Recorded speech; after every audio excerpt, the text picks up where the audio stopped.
Imaginons un peu qu'au début des années 90, on ait l'idée de faire un film qui allait reprendre tout ce qui était cool dans les années 80, mais qui allait devenir ringard un an ou deux après.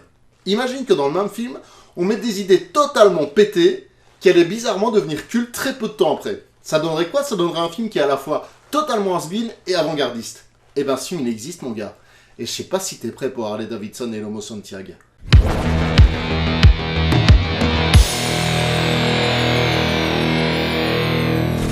Harley Davidson et l'Homo Santiago est un film d'action SF beauf de 1991 mettant en scène deux stars des années 80 dont la carrière était sur le point de s'écrouler, Mickey Rourke et Don Johnson. Il a été réalisé par Simon Windsor, un nom qui ne vous dit probablement plus rien, mais qui pourtant a sûrement marqué votre enfance étant donné qu'il est derrière Daryl et Sauver Willy. C'est en effet le mec qu'on imagine direct à la tête d'un film ultra macho viriliste.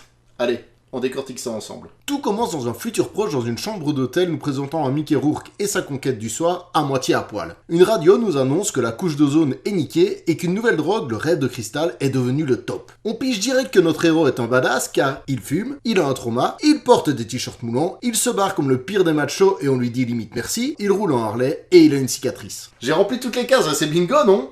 Bref, notre homme est un dur et fout d'entrer une branlée à deux braqueurs tout nazes pour sauver Steve Urkel et une serveuse asiatique. Asiatique, oui, alors qu'on est dans un mini-market. Après tant de virilité, notre homme nous donne enfin son nom. Harley Davidson.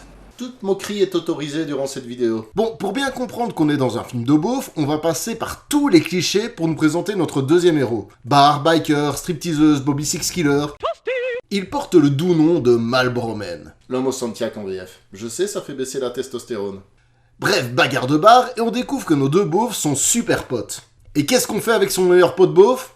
Ben, on va dans un autre bar. Oui, mais là, c'est leur bar préféré. Et on fait quoi dans son bar préféré? On drague, on fait des bras de fer et des bagarres de bar. Ça change pas des masses du précédent, je sais, mais je vous ai dit qu'ici, c'était leur bar préféré. Pas de bol, on découvre que le patron s'est racketté par des méchants mafieux travaillant pour une banque ripou.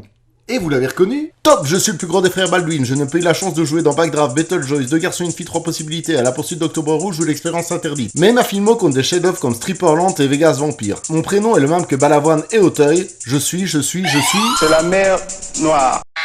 C'est Daniel Baldwin. Bref, vu que le film a commencé depuis 30 minutes et qu'il n'y a toujours aucune intrigue, nos deux héros décident de braquer la banque pour sauver le bar avec leurs potes les Minority All-Stars. Force rouge, force noire et force beauf. On a donc droit à la scène d'attaque de fourgon la plus débile du monde. Malheureusement, alors que leur plan ridicule semblait bizarrement fonctionner, ils sont interrompus par Neo et ses potes. Alors tout le monde l'avait oublié, mais je rappelle que c'est un film de SF. On a donc droit à une gunfight délirante où on découvre que les méchants portent des imperméables par balle. D'où leur look gothique ridicule. Vu que nos héros sont trop cons pour viser la tête, il faut exploser une bagnole et s'enfuir avec le fric. Mais boum! C'est pas du fric qu'ils ont piqué, mais de la drogue.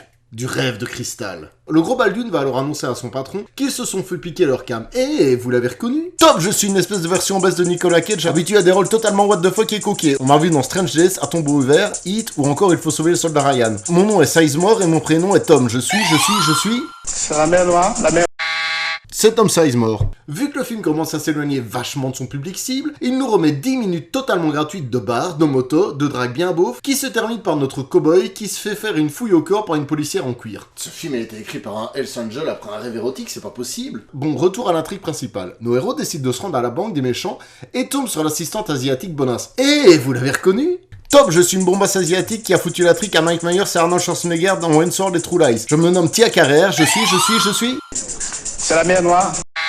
C'est Tia Carrère. Ils font un concours de beat avec le méchant et organisent un échange entre la drogue et quelques millions de dollars. Étrangement, l'échange se passe bien. Mais quelques minutes après la transaction, les méchants se rappellent qu'on n'a plus eu de bagarre de bar depuis au moins 20 minutes. Donc, bataille de bar! Les gentils n'ont toujours pas appris à viser la tête et les Minority All-Stars ainsi que le patron du bar se font descendre. Ce qui a pour conséquence que tout ce qui a été entrepris par les héros depuis le début n'a fait qu'empirer leur situation. Les gentils arrivent à s'enfuir et vont se réfugier à Las Vegas. Bar, pute, alcool, casino. C'est clair que vu leur profil, c'était la planque idéale. D'ailleurs, les méchants les retrouvent après 30 secondes. Heureusement, leur look totalement grotesque et leur jeu d'acteur monolithique permet de les identifier très rapidement. Nos génies arrivent à s'en sortir en sautant d'un immeuble de 30 étages dans une piscine tout en évitant les rafales de balles. Sérieusement? Donc, refouille des héros qui sont cette fois en désaccord. Harley veut se planquer et Marlboro veut se venger. Donc, dispute des héros version Brokeback Mountain et nos héros se séparent. Mais non, en fait c'était juste pour essayer de créer une sous-intrigue, je vous rassure. Harley vient rejoindre son pote après 30 secondes dans un plan qui pue la virilité. La tension sexuelle aussi. C'est maintenant l'heure de la vengeance. Les héros tentent une embuscade qui ne leur donne absolument aucun avantage. Mais ils ont enfin compris qu'ils doivent viser la tête. Ils butent les sous-fifres et Mickey Rourke sauve sa demoiselle en détresse en descendant le gros Baldwin. Il ne reste donc plus que le patron de banque à liquider. Vu que c'est un homme difficile à atteindre, il pique l'hélico des méchants, se pose sur le toit de l'immeuble et prenne l'ascenseur pour se rendre dans son bureau. Vu la difficulté, perso, j'aurais juste pris rendez-vous. Forcément, devant une telle discrétion, le méchant les attend et se prépare à les abattre quand soudain, Deus Ex Machina. le pilote d'hélicoptère des méchants, personnage qu'on a vu 30 secondes maximum pendant le film, s'associe aux héros et vient les sauver. Quoi? Bordel, mais ça sort d'où cette idée à la con? Bref, bagarre, fond vert dégueulasse, et le méchant meurt. Nos héros se disent au revoir de façon bien virile, Donc sans même se rouler une petite pelle. Don Johnson fait du rodéo, et Mickey Rourke va faire de la moto et draguer. Ils ne réalisent pas qu'hormis buter tous leurs potes, ce qu'ils ont fait n'a servi strictement à rien, et... générique de fin. C'était donc Harley Davidson et l'Homo Santiac, et je trouve ce film toujours aussi fun.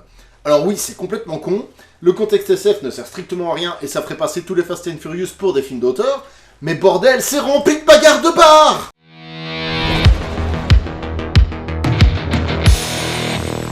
Eh, tu t'en vas déjà? Je repousse les limites de la beaufitude pour te faire plaisir, et même pas un petit like ou un abonnement pour me remercier? En tout cas, si tu veux soutenir la chaîne, tu sais ce qu'il te reste à faire. Bye!